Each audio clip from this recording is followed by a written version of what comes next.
let's see where we're holding now. We're on Kuf Amid Beis,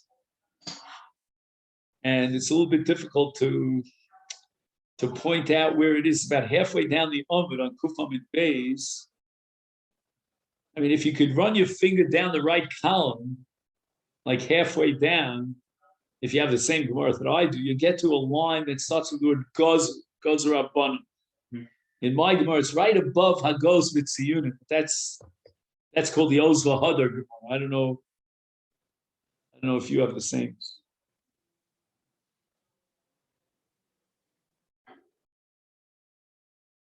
Okay, so if you recall, just to a safe, we need a safe departure here. We had the statement of Shmuel earlier in this Amud. You had a case of Znus. What was the case of Znus? There were 10 Kohanim lined up, and one of them dropped out, and he was Boel Apnuya, and she had a son. And Shmuel said that even though we know for sure, without a doubt, that this boy is a Kohen,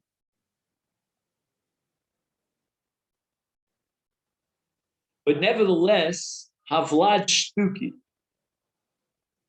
And the Gemara had a drasha of Zaro Achrov. I'm just trying to find it. Here it is. Of Zaro Achrov, which we derive from Avraham Avinu, that in the case of Kahuna, you can only be considered a Kohen if it's Zaro Achrov, if we know your Yichus, we know exactly who your father is.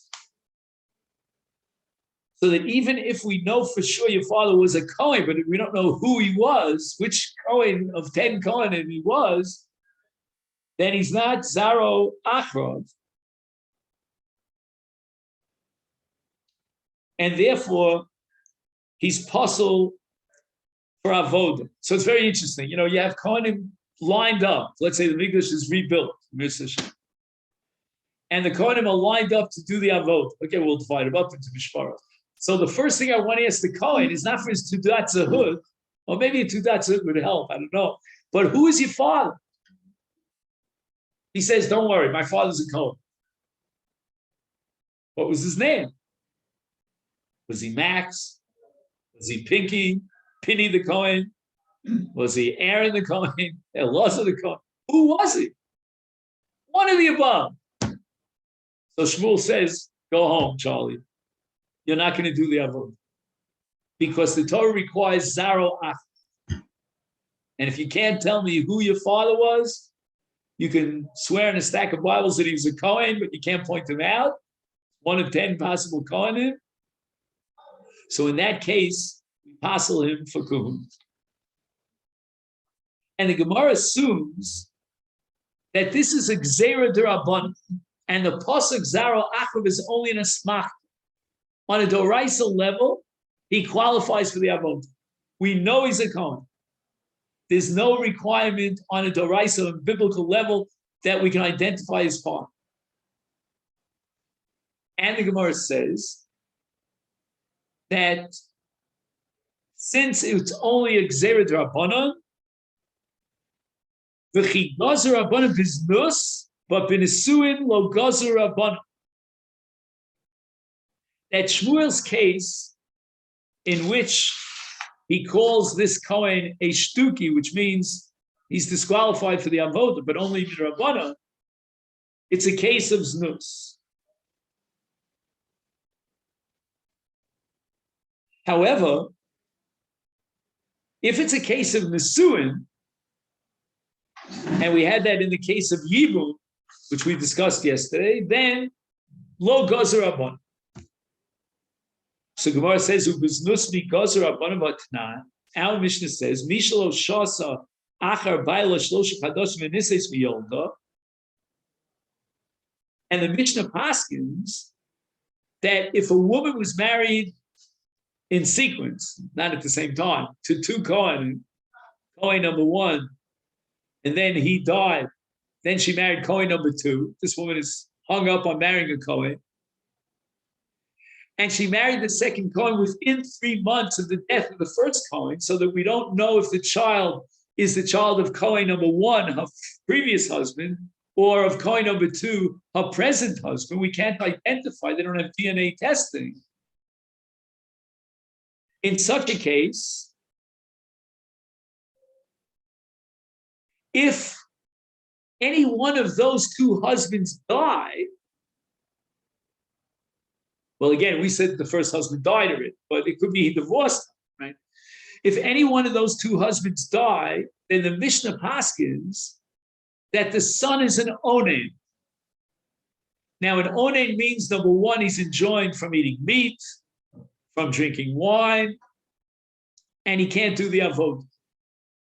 Why? The answer is because that might be your father that time. We don't know. And mitzad safek, we have to disqualify you for the avodah because right now you're an onen. Again, that situation will change after he finishes the burial, etc., etc. So the Mishnah says that if Hayu Shneim Kohanim, the first husband and the second were both Kohanim, who onen alehem? If either one of these two fathers, each of which is a suffix, dies, he's an onen. Haim onenim olav. We're going to be machmir that if he, the son, dies, each one of the two husbands of the mother, one of which is his father, will have to go into quarantine. He goes into aninus. Then the Mishnah says, "Who eino metame lahem?" The Kohen, the son, is not allowed to bury either one of these two fathers because a Kohen is enjoined from contaminating himself with the corpse with too much mess. Haim einon metamim lo. If the son dies, neither of these two fathers, each one is a suffix av, will be allowed to defile and desecrate his kahuna by burying the dead. But my achar baila.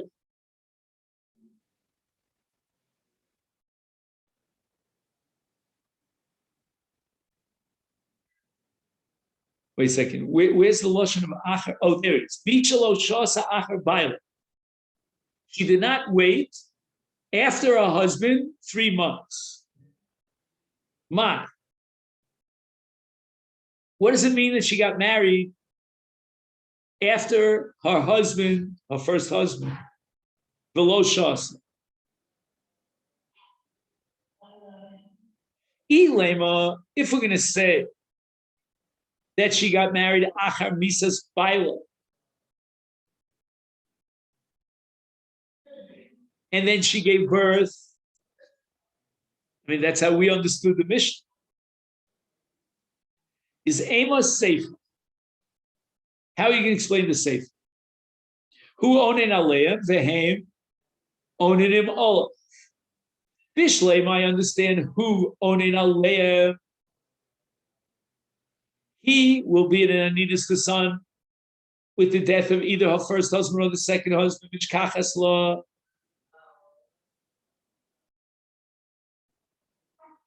Binisuin d'shem.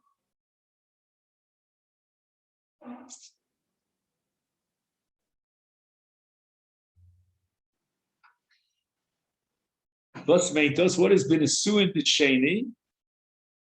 The second husband married his mother, correct? Here's where we got stuck yesterday. Let's see if we can make some progress today. So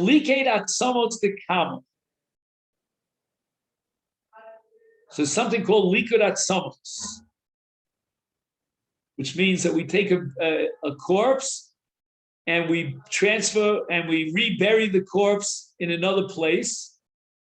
We exhume the corpse from place A and rebury the corpse in place B. That's called likud atzamos. And that generates a whole new aninus and avelus. And it's a quiz question. How could you be an onen twice for the same relative that died? And the answer is likud atzamos. You start from scratch.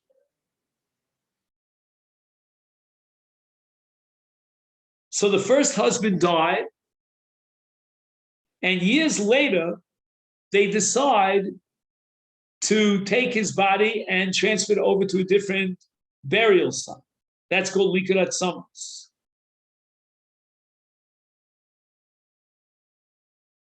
And the law of Aninus applies, as we said before, all over again with Likudat Samos, a whole brand new Aninus, which would mean that an Onain, if he's a Kohen, he's enjoined from doing the Avodah. If he's Israel, and also if he's a Kohen, he's enjoined from eating Kodshim and from entering into the Beis HaMikdash. So Bishlema, the Gemara says, I can understand who Onein Aleim, Mishkachas La,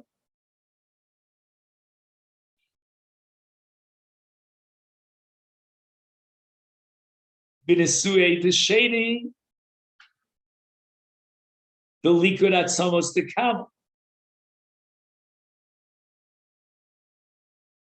So on that very day of what? Of Likudat Samos, is Aninus, which means that he's not allowed to eat Kodshim.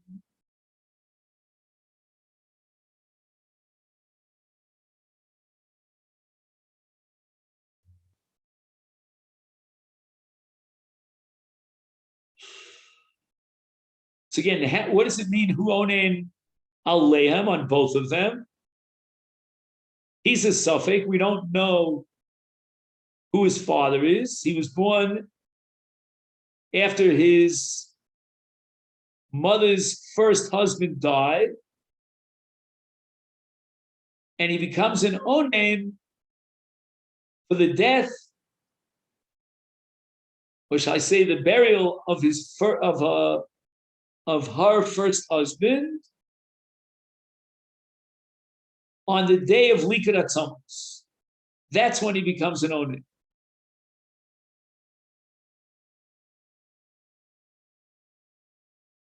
So if I understand correctly, and you'll please make sure that there's no steer to what I'm saying, when the Mishnah says who onen aleim, it means that he's an onen for both of them simultaneously. And the Gemara asks, how can you have Aninus for these two men, one of which is his father, one of whom is his father, simultaneously? And the answer is, in a case of Likudat Samos. Can anyone, David, you have an English, any footnotes there? So the Gemara is grappling with the unspoken question: how can the Mishnah state that the son observes in-laws for both husbands if the first husband died before he was even born? The Gemara answers that. Wait a minute, slow down. If he was born and the first husband had already died. Now I see. I'm sorry, I was missing this point. Go slow. Before you read the next paragraph, let me just digest what you said now. You see, the problem is that this whole suffix situation evolved from the fact that she remarried after her first husband died. Now, if her first husband died, then the day of Aninus has already passed. So how can you tell me that the son will become an onen for the death of the first husband? I mean, it's past the over zman of batal karban, and that's where Likudat Samos is going to come to play. Yeah. But the Gemara answered that it is indeed possible for a person to become an onen for his father who died years before, in a case where the son involves himself in exhuming the remains of his father's body. Right. To another plot. Into another burial plot. Initially, Sophian features someone who gathers the bones of one of his close relatives. Is rabbinically accorded the status of an onen the entire day. He's rabbinically. He may not partake of kavonos until nightfall. That's Russian. The Mishnah rules that the son of a certain paternity must observe the onen laws for the first husband does not preclude an interpretation. The first husband died before the second marriage commenced. So one second, now you're throwing in another So that's an admissions ruling variable before the second marriage. What was the last word there? that the son of an uncertain paternity must have certain laws for the first husband does not preclude an interpretation that the first husband died before the second marriage commenced. Wait a second. The first husband died before the marriage to the second husband commenced. Was this word? Yeah. Commenced. Okay. And so, one second. So, can she was married to one fellow, and then he died. She immediately married someone else.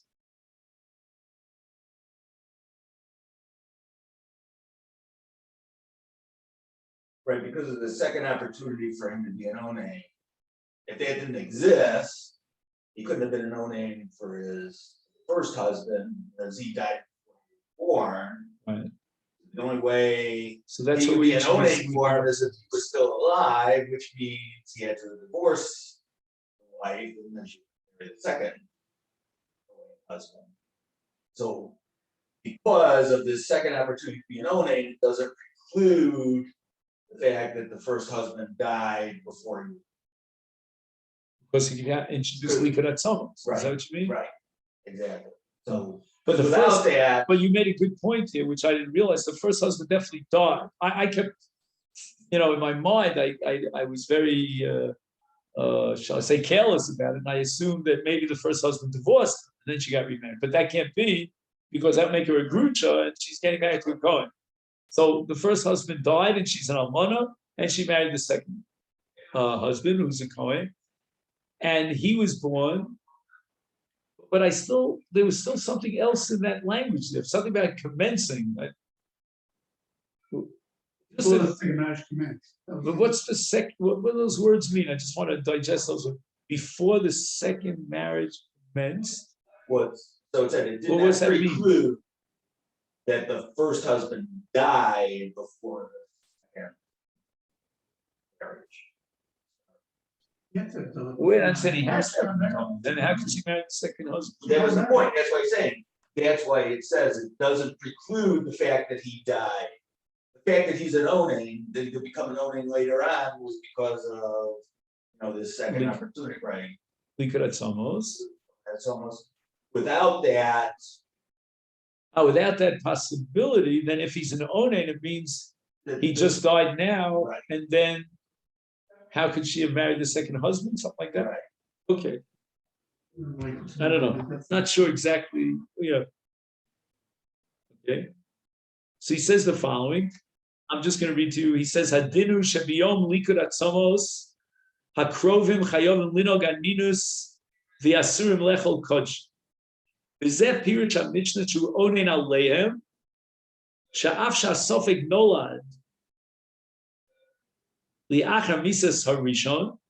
So then it's very strange. How could it be an onen?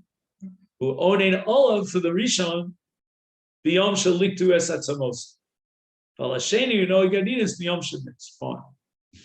Ella, Haim, onen. Oh, now we're going to say that if he dies, the son dies, then both husbands who are Baruch Hashem alive and well, which means it's a gerushin situation, will now be onen.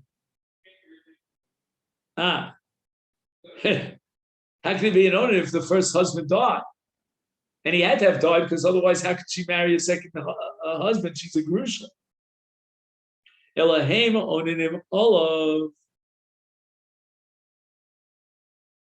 In event that the suffix died, how could they both be onenim? Hechi mishkachas la kama ha-misle.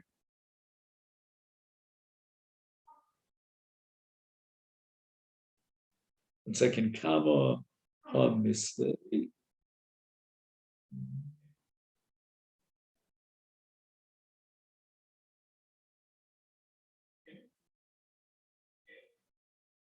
The first husband died. How could be an onen for the son?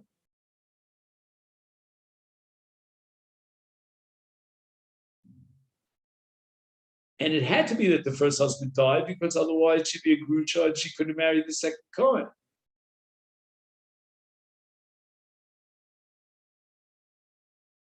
One second, it's got to be a loophole here. I feel like we're playing like some sort of these mental quiz games,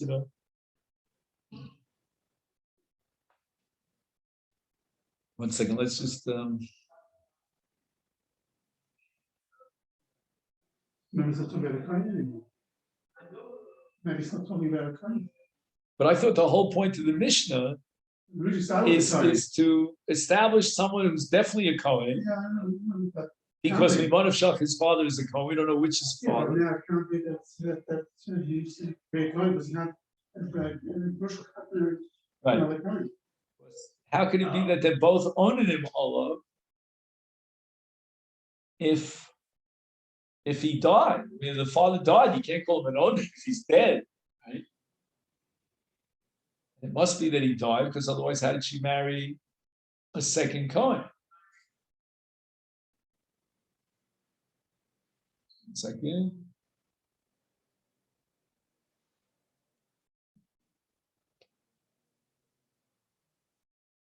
All right, let's see the Gemara. I don't know. I don't see a way out of this. He says they were safer. Then you got in brackets, he says, regarding the case where both husbands are Kohanim. So it's not necessarily a Kohanim. He says they were safer. So he's talking about where the cases are both Kohanim, but if they're not, so maybe the rest of it is not with the Kohanim. All right, maybe. I don't know. We'll see. He says, let's read a Ella begrusha umay acher baila acher get baila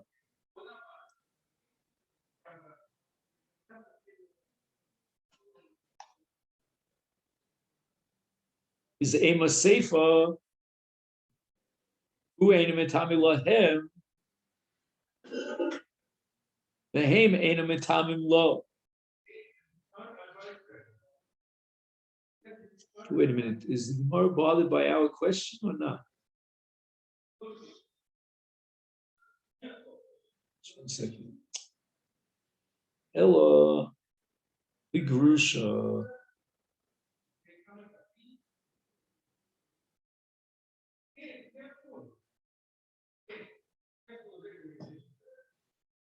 Umay acher baila, acher get baila.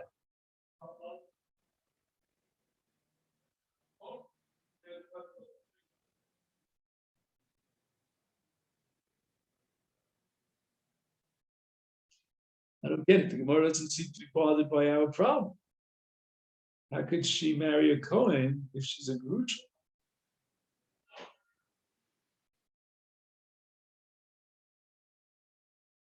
well, he mentions here that if they see that it could be the case, and then the kid is a halal. She illegally was married. No, halal. I kept thinking that, but I kept rejecting it in my mind. So if the kid is a halal, so what's this whole business about? No, it's not a Kohen. Yeah, so all this discussion about an onen and that he can't do the avoda, I guess maybe we're just learning dinei aninus, that would apply to even a non-Kohen. So if he's a halal,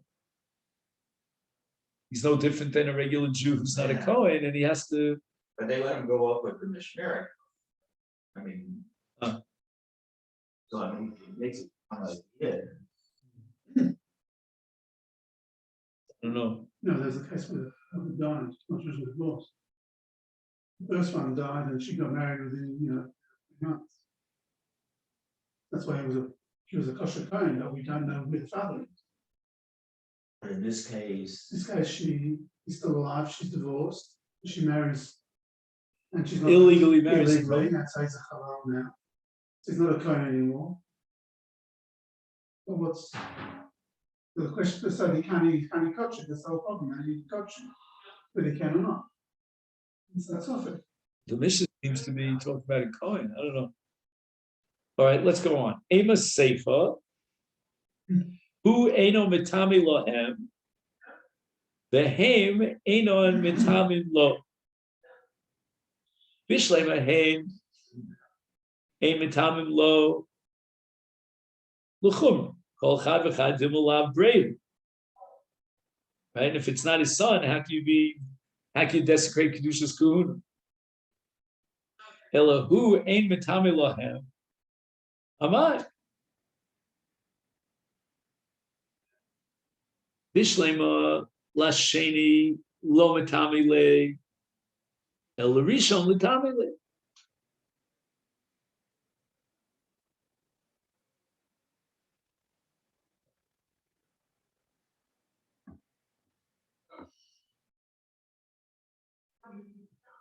So again, Bishlema Lasheni Lo Mitami Le,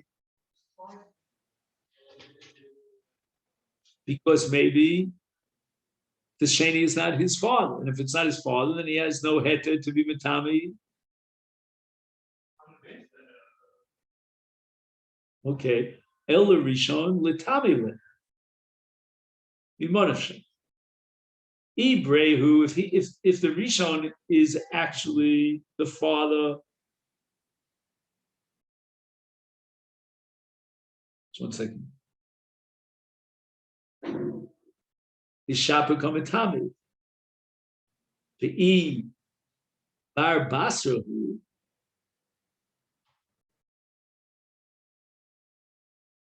If his father is the second husband,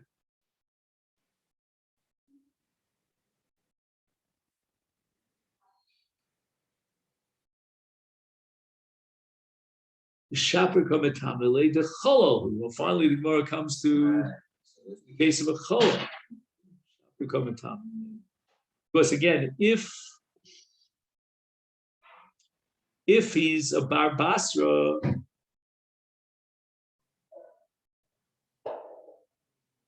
and the Basra married a Grusha, which he wasn't allowed to do, then why can't he be Mitamila? He's a Kohen Post. If I can understand the Rishon Litamile, sorry, Bichlem Sheni Lo Litamile, Sheni Asur Tamilo.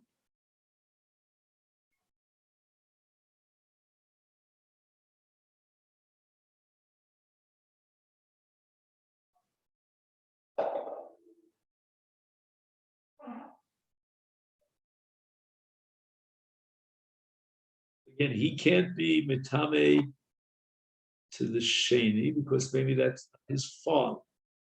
But I understand, isn't he a cholol? Well, no, because if the first husband is his father, he's a Kohen. The second one is his father. Is a Kohen. Oh, I see. So now he's a Safek Kohen. So Kolo. if the second one dies, and he may have been born from the first husband, means he's a Kohen Kosher. But if, on the other hand, the first husband died, and what are we saying, that he can't be mitami to him? Because maybe he's the son of the second husband. If he's the son of the second husband, then he's a chol. So Bishleim, again, let's go over this.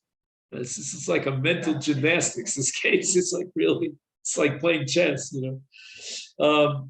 So again, Bishlema, if the first one died, no, I'm sorry. If the second one died, then that's good. Now I understand why we have to be machmir, because if the second one died, we have to be choshesh that the first one is his father, and he's a Kohen Kosher. But if on the other hand, it was the Rishon that died,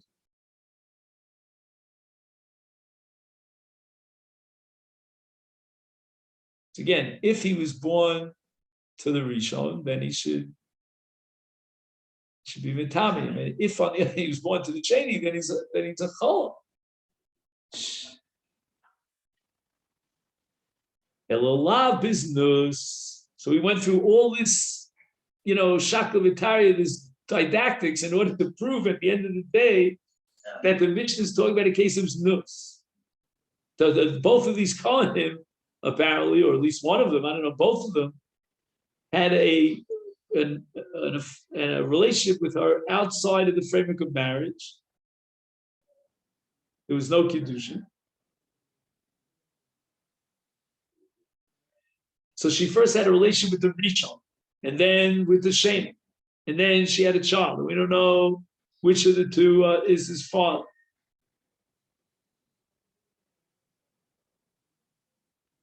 So now, if either one of these two potential fathers die, then he cannot be mitame to them, because he would be.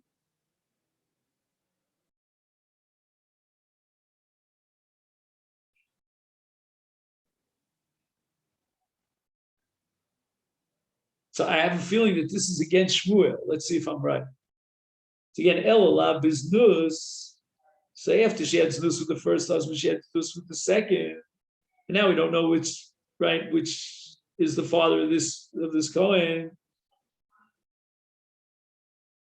And therefore, in the case of a suffix, cannot be mitame to either one of these two men,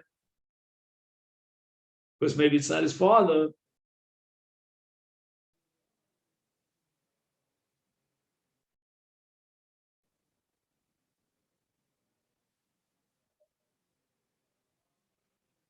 Umayachar Baila, either Mishnah says Baila, so you read it as Achar Baila, Ukatani Sefer, Mishmar Shel Zeh, Shel Ola, Mishmar Shel Zeh, Mishmar Shel Zeh.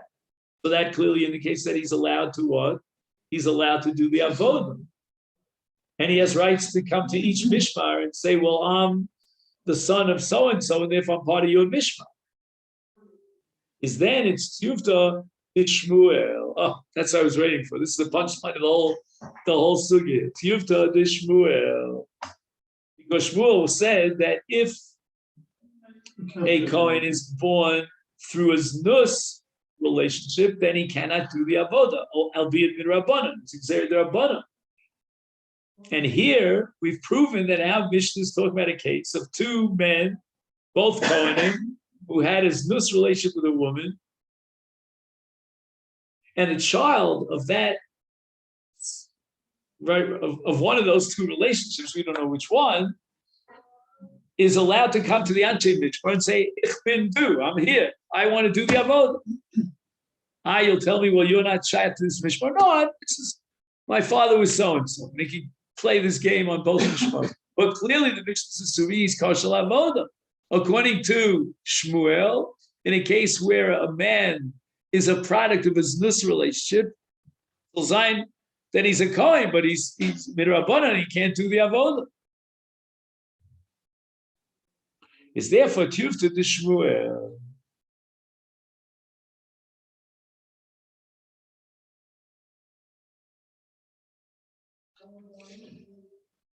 Okay, Rabbi, so I'm going to turn in now because it's this really exhausting. I mean, it doesn't help that I woke up at 4 a.m, but that's a different issue. So Ketani Sefer, that's what we're up to. Am I right? Ketani Sefer, where is it? That's the drawback of this Masifta, you go back and forth. Ketani Sefer. Oh. Yeah, Tuvta the Shmuel. So Ketani Sefer, wait a minute, Omer of Shmaya, which is this? Oh, I skipped a few lines here. Yeah, let's see. I think it's 11.